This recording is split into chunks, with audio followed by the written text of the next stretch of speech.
Ecology on Rollins Island by Varley Lang, originally published in If Worlds of Science Fiction, August 1955.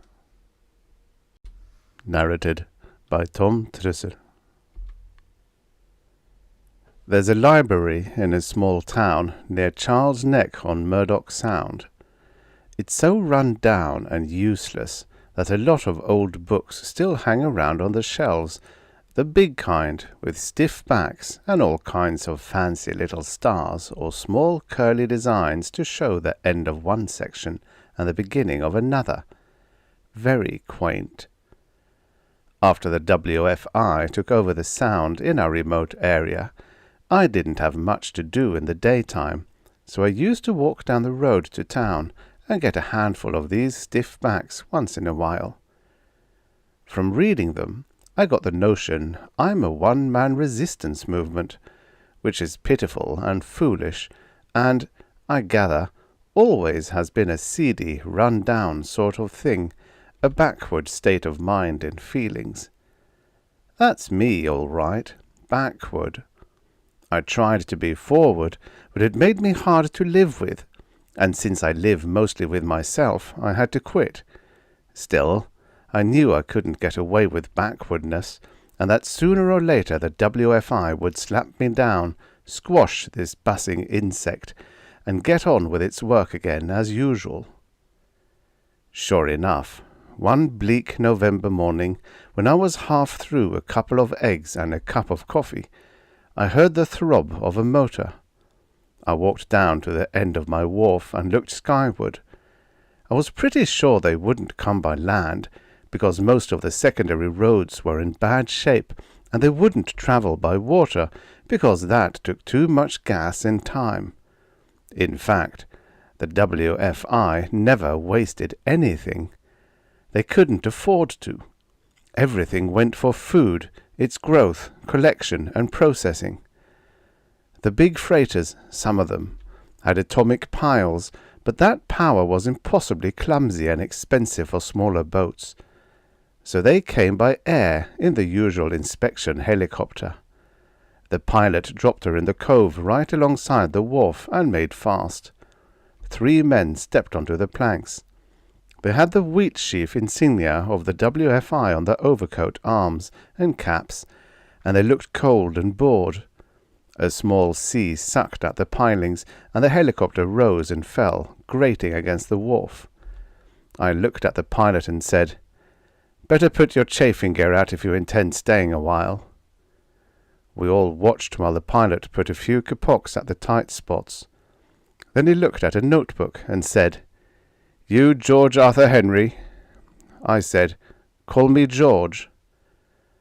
The inspector was the usual type, tired from long hours, bored from doing nothing on a weary round of food inspections. He hunched his shoulders against the wind.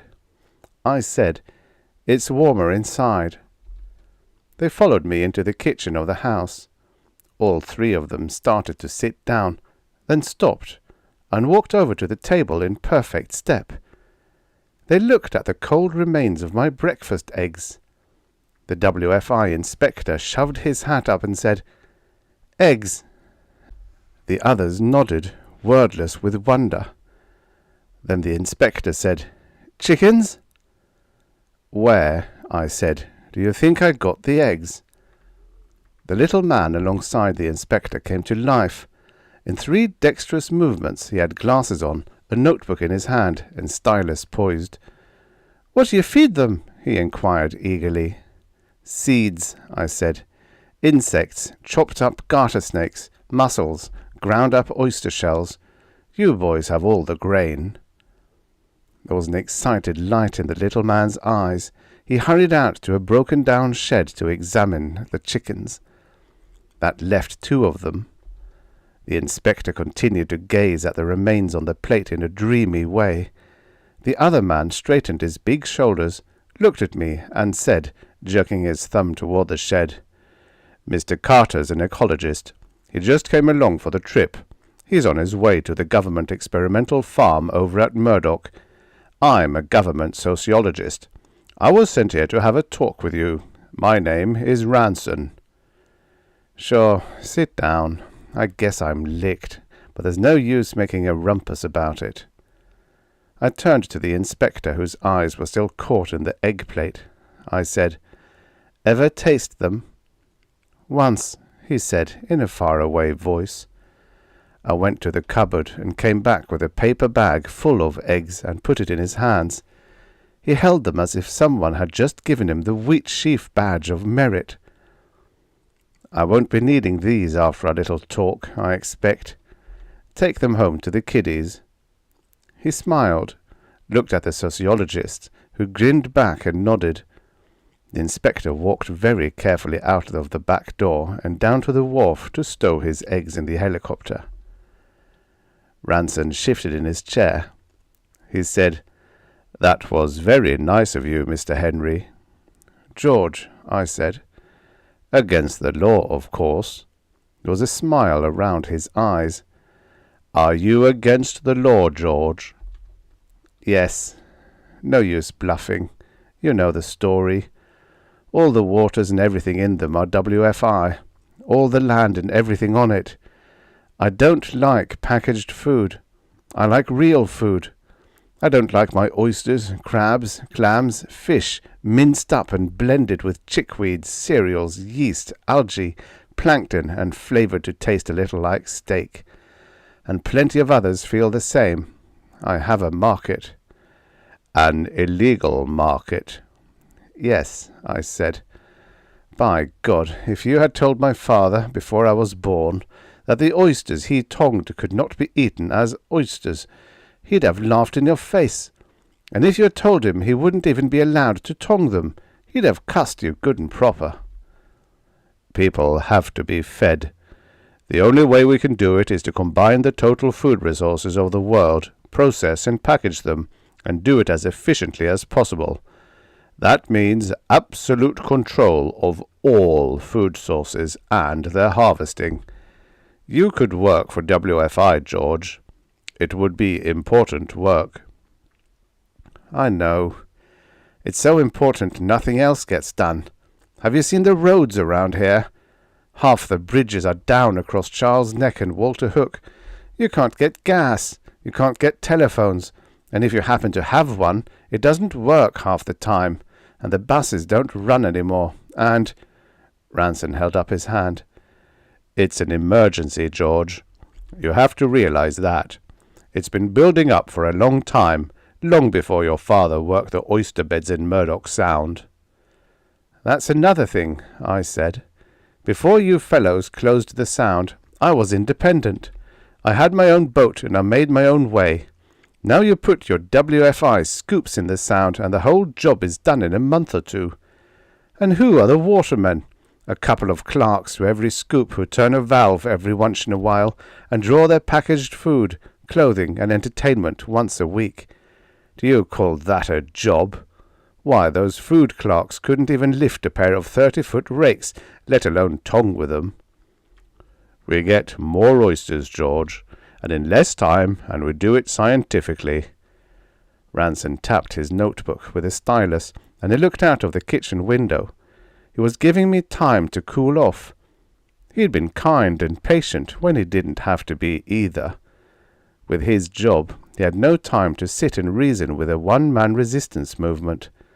He had no time for anything but food, and organizing society to keep it grubbing incessantly for food, and, at the same time, to keep society as orderly and contented as possible. I was not orderly, and I was not contented. But I was just one man, not society. I cooled off. I said, "Look, Ranson, it's like this. I know you're right. I've had a look around, and I've thought about it some. The figures are with you. Too many men, and not enough food. Only thing is, even from your point of view, I'm not fit for WFI. I have to be on my own. There ought to be somewhere, some place for a man, instead of a food clerk." I trailed off unhappily.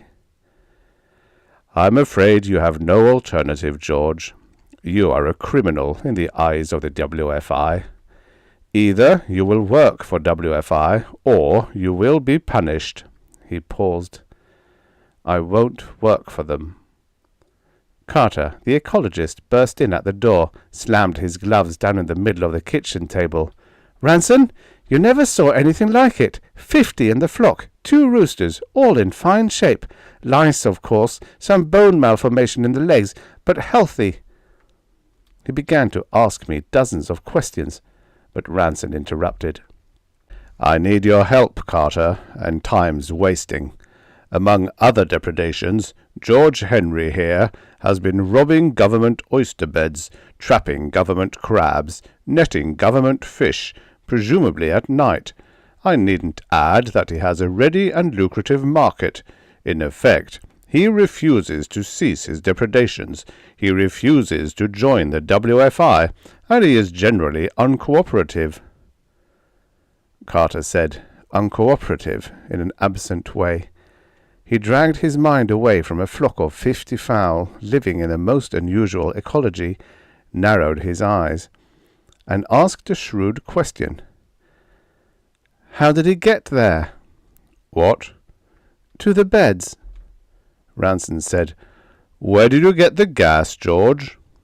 I didn't. Took the engine out, put in a Welland centreboard, shipped a mast, and rigged her for sail. She's tucked away up in Marshwater Creek. They were astounded. Nobody had sailed pleasure craft for a generation. No leisure and no money for such a waste of time, and sailcraft were too inefficient for food collecting. My God, George, Ranson said, you're a living anachronism. Carter nodded. He adjusted his glasses, looked at me, and said quietly, He is also an able man. His abilities will be largely wasted in a penal food processing plant, Ranson said grimly. Oh, I agree, Carter nodded his head emphatically. The wrong environment entirely. No scope, no initiative. He gave me a glance of understanding that warmed me right through, and also had the unfortunate effect of taking some of the starch out of me. I had been prepared for hostility and indifference. I stood up and walked to the sink for a glass of water I didn't want.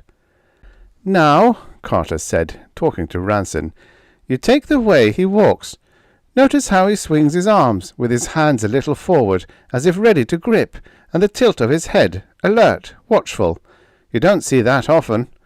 Different attitude, different environment. Ranson sighed. Get down to business. Yes, there's always this terrible lack of manpower, machine power, everything, all swallowed up in food. And besides, the men can't stand those bird stations. Too lonely. Can't meet an emergency. 4 of them died on Rollins Island 3 winters ago when the power plant failed. Just sat there and froze. Terrible thing. Had to install emergency 2-way radios. Need the equipment elsewhere. They died of loneliness, if you ask me, Ranson said. Carter nodded. And no gas available for boat inspection. Helicopter was too wasteful for a single station. Put George out there with 1 or 2 others. Could you sail out? Seaworthy? Big enough? I said yes. Good. Food processing all done by machines. Just feed birds in. Take up to half the colony of young birds when bred, half the old ones when coming to nest. Regular inspection of tern colonies by sail. Your boat. Helicopter lands June 20, small freighter in July to load processed birds in Rollins Harbour.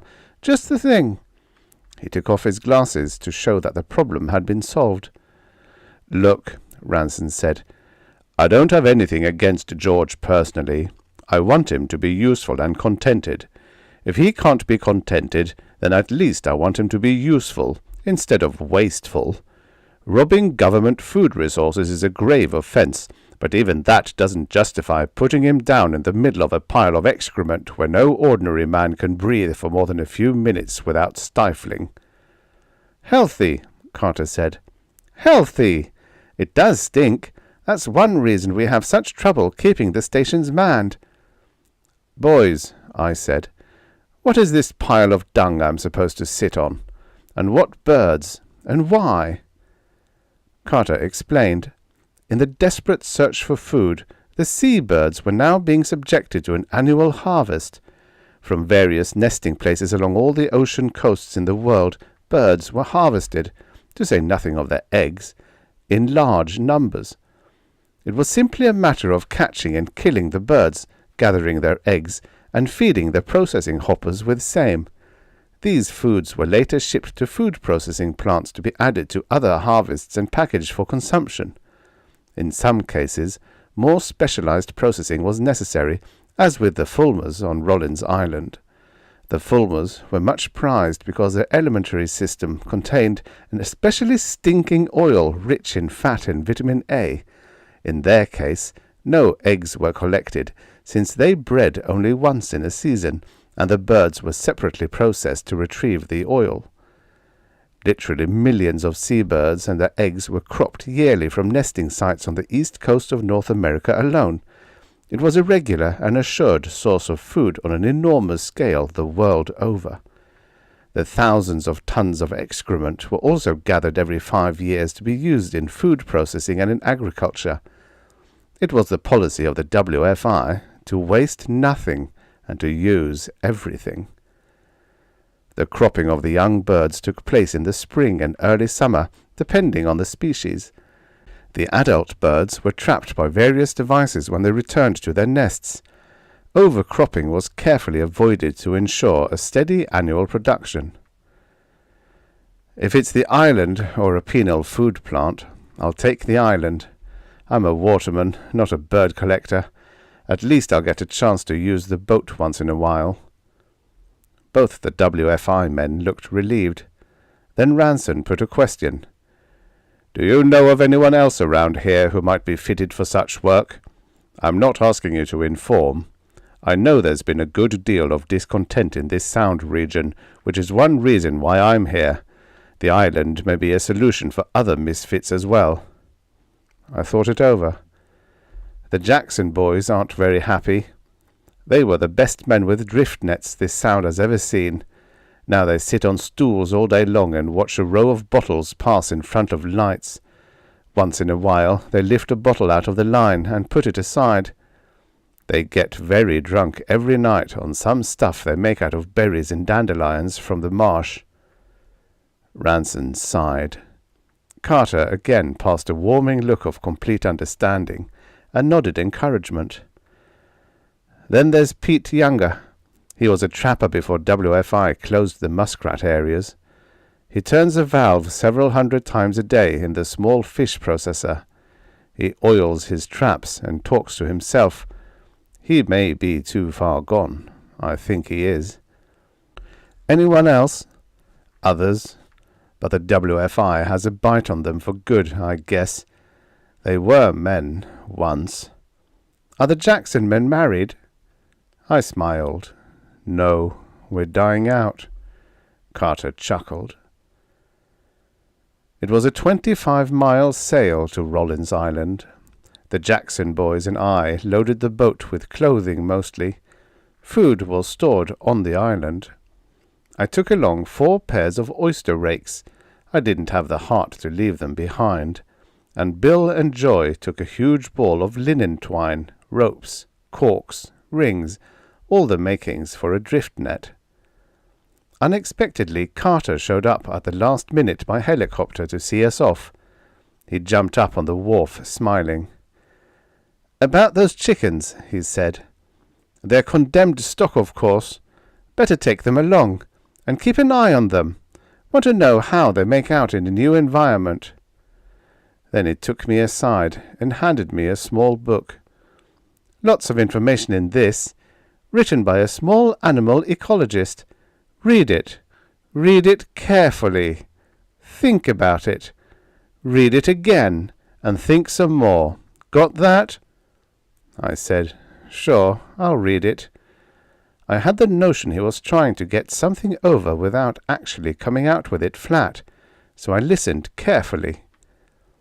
He paused for a while, wiping his glasses and pursing his lips. That island's not right for fulmars and gannets. Wrong environment. Never have multiplied as they should. Whole thing should be concentrated north. Plenty of cliff sites north. None here. Won't do. Terns, yes. Fulmars and gannets, no. Trouble is, WFI is tenacious. Stupidly so. It works, they say. I tell them it works badly. It's going to take a lot to move them. Total failure of a colony or two. You're intelligent, George. Put two and two together. Wish you luck. He shook my hand quickly and jumped into the helicopter. Bill and Joy had to call me twice before I could come out of a trance of bewildered speculation. In a daze, I helped the boys load our last piece of equipment, a huge barrel of salt they had pilfered from the local food plant. The island is big, about 5 by 15 miles, and it must have been a fine piece of land. It still was, even though mucked everywhere with white to greenish bird dung. There were steep hills on the mainland side, marshes to seaward, and in the middle natural meadowland broken by woods containing pine and some beech and maple. We moored in a small but fairly deep harbour at a wharf for loading foods. Our barracks stood just off the wharf. In addition to all the necessities, there was a two-way radio marked "Use in emergency only," and a handbook with information on approximate numbers of birds to be taken, locations of nesting sites, and so on. Equipment, including snares and nets, was stored in an equipment room, and there was a storeroom containing packaged foods, no freezing or cooling necessary for preservation. Behind the barracks stood a warehouse for storing processed birds, and a shop with the processes themselves. Everything looked orderly and efficient. A small plant supplied us with light and heat and power for the machines. We arrived in November. By December, the first seabirds began to return to their nesting sites, a few at a time. Soon we were so busy snagging them as they came to land that we had little time for anything but work and sleep. Even so, Bill took the time to salt several dozens gannets and fulmars for future eating, and he was looking forward to the eggs. Spring and early summer soon rolled around, and we were collecting young birds, the nestlings. So it went. I can't say any of us liked the work. For one thing, we all sickened of the endless slaughter. For another, the stench and dirt were overwhelming. The island should have been a fine place for living. There were sheltered spots for houses, a small harbour, woodlots, meadows for cattle and pigs, some bottom land for food crops, the sea for fish, a fine location. But it was ruined by birds. It was a slimy, stinking hell. The birds flew everywhere in huge flocks, especially in the morning when the gannets and fulmars came back from fishing at sea. Excrement fell from the sky like a stinking sleet. We couldn't get away from the smell, or the smell away from us. It was in our clothing, hair, under our fingernails. No waterman ever washed so often or so thoroughly as we did, but the stink remained. We lost weight and appetite steadily, for the packaged food tasted of excrement soon after it was opened, or seemed to, which is just as bad. However, by the end of June, most of the birds had left, and we had our helicopter inspection. The same man who was fascinated by the cold remains or a couple of eggs in my kitchen was on this route, and we cooked 3 or 4 of our chickens. His enormous appetite sharpened ours, and we had a feast. He was almost tearfully grateful. By July, the freighter had put in, loaded, and left. For the first time in many months, we were unoccupied. Bill and Joy immediately set about knitting a large drift net. They were happily excited at the prospect of killing large numbers of government fish. As for me, I sat down to read a book on small animal ecology. I read that book through 3 times. I kept at it night and day, and it was the hardest work I've ever done, because I wasn't reading just to pass the time. There was a message in that book, I was sure of it, a message from Carter, a man I liked and trusted. By the time I began to get a glimmering of an idea as to what Carter's message was, the boys had their net knitted and hung. I went back to the book to find out what to do about this idea, and the boys sailed out to drift the net. I waited for them in a sweat of impatience. They came back at dawn the next day with a boatload of food fish. I met them at the wharf. "Bill," I said, "what are you going to do with that load of fish?" Bill looked at the fish. He said with slow and tremendous satisfaction, "I aim to eat them fish, George Henry." "Bill," I said, "not even you can eat all those fish. I've got a scheme. Save back some of the fish, sure. Let Joy smoke a few even. But take the rest into Murdoch tonight and sell them to Hornsby. He used to buy my oysters. He'll buy your fish." "What for?" Bill asked. "Get some bootleg gin," I said. "That makes sense. What else?" "Rats," I said. "I want rats. Buy some traps or get Pete Younger to make some. Not muskrats, barn rats, as many as you can catch." "Fish," Bill said. "Fish for rats. Boy, the birds have got you." He gave in after a while, more to keep me good-natured than for any other reason, that and the gin. He came back with 24 live, healthy specimens, and watched with an open mouth as I let them loose. The months passed, and I was worried. To drive the problem from my head, I took the boat out and surveyed the shallow waters off the island. I found something. I found a bed of oysters in broken rock, a bed not marked on WFI charts, because you could see it hadn't been worked for a long time. Later, I located clam beds on the marshy side of the island. The damn place was a paradise, or might be once those birds were cut down, but I couldn't eliminate them by sheer slaughter because of the WFI. There didn't seem to be many rats around. December came, and all the filthy, stinking work with it, and still no rats. Once in a while, eggs would be missing from occupied nests, and that was all. Gulls could have gotten those. We toiled through stinking February, foul March, odoriferous April, and evil-smelling May. Still no rats. I sent Bill back to the mainland for more, and by September rats were everywhere. Bill looked at me from his bunk one night and said, "I hope you're satisfied." I was more than that. I was terrified. They absolutely swarmed. It was impossible to walk from the barracks to the boat at midday without having to kick rats off the path. They consumed most of the non-metallic gear in the boat, including the sail. So far, they hadn't gnawed away into a barracks storeroom, or we'd have literally starved to death. "Boys," I said, "just sit tight. Wait till December. These rats are the best friends you ever had. They're going to make this island livable. No more stink and stench." "What," said Bill, "are you going to do with the rats when the birds are gone?" Joy merely moaned. "We'll kill them." "If they don't get us first," Bill said. It was an awesome and bloody slaughter. The fulmars and gannets, most of the gulls, some of the terns, were either wiped out or harried off the island in a single season, and the island became a heaving, moving, revolting mass of rats, and nothing but rats. They attacked us on sight from sheer hunger. Not a blade of grass grew anywhere on the island, and rats are not grass-eaters as an ordinary thing. There was one hopeful sign. They were beginning to eat each other. Day after day we were caged in our barracks. The constant squealing and scratching under the barracks was bad enough.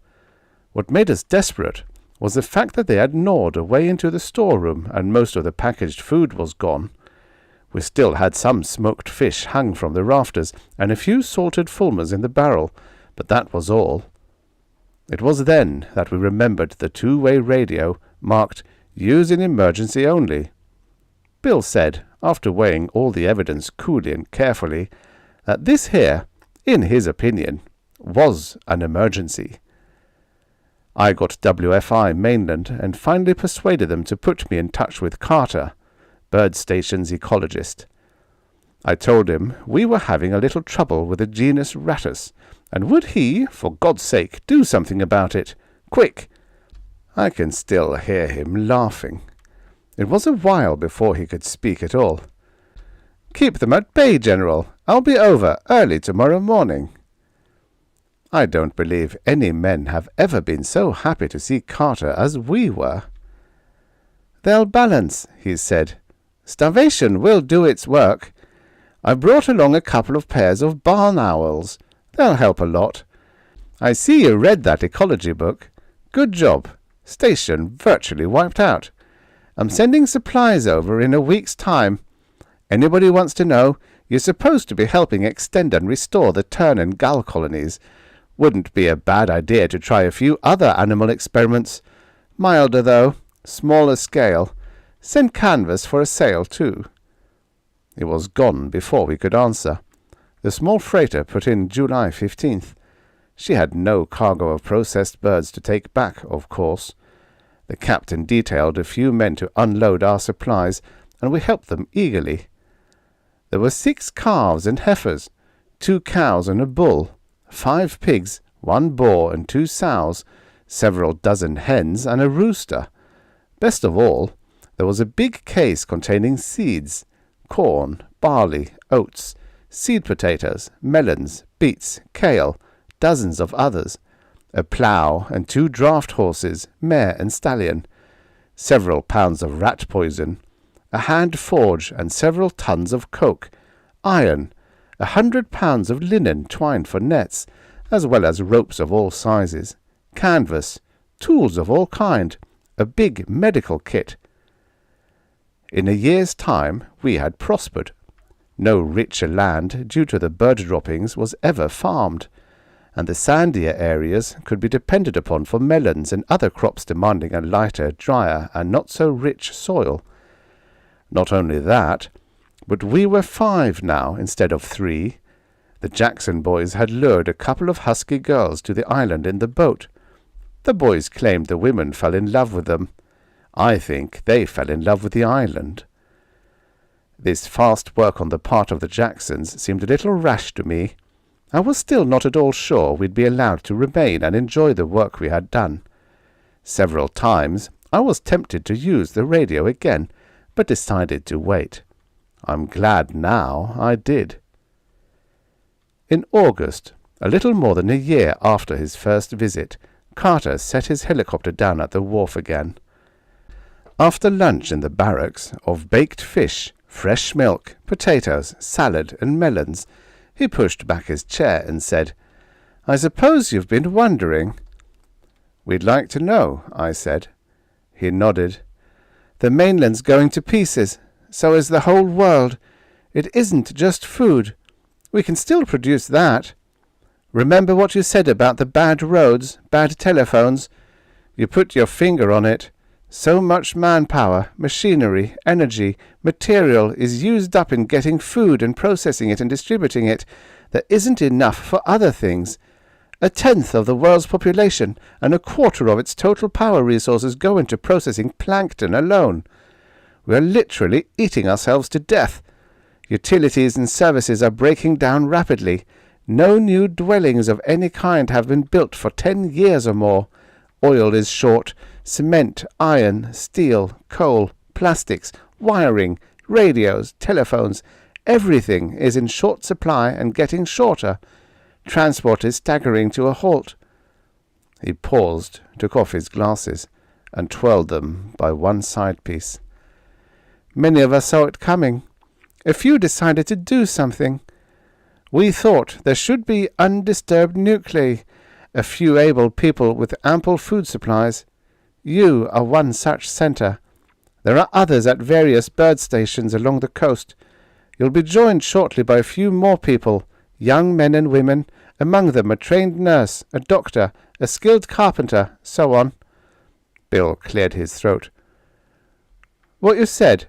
I guess it was all around me, only I never seen it, not to put together. Just one thing. The manager at the food plant, he used to stop and kid me about all the fish I'd stole from the government in my time. He was a-bragging about how WFI had new and better way of getting things done, always newer and better every year. How come they couldn't keep caught up? Bill, those new techniques that manager talked about were old stuff 100, 200 years ago. The applications are new, some of them, but the basic ideas are old. The World Food Institute drew off all the scientific, inventive brains of the world and put them to chasing food. No time for basic research, basic development. Just time for tinkering and retinkering old ideas. Been no new basic idea for a couple of centuries. Too much need for immediate practical results. The well is dry, and it won't be filled again with a reservoir of new big ideas, not in our time. Been living off the past, and the present has caught up with us. Before Carter left the island to visit the other stations, I had a chance to have a talk with him. Was that sociologist, Ranson, in on this? No. We had to be careful. Still have to be. Just a few of us. That's why the loss of the bird colonies here had to seem natural, or at least a natural accident. And I had to keep clear of it. You can see that. Carter, what happens on the mainland when things break up? Won't be pretty. Bad. Very bad. For example? You read the Ecology book. What happens when a species multiplies beyond its ability to feed itself? A dozen new Rollins Islanders showed up a few at a time in Carter's helicopter. We've been working and waiting a long time now, waiting for Carter to come back.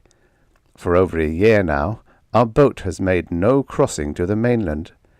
Last night, over 25 miles of sea in clear weather, we saw the sky lit by a great fire. I haven't forgotten those rats. I dream about them, tearing one another with bloody fangs. The end. Subscribe for your daily stories of futures past. This is what the future looked like many, many years ago.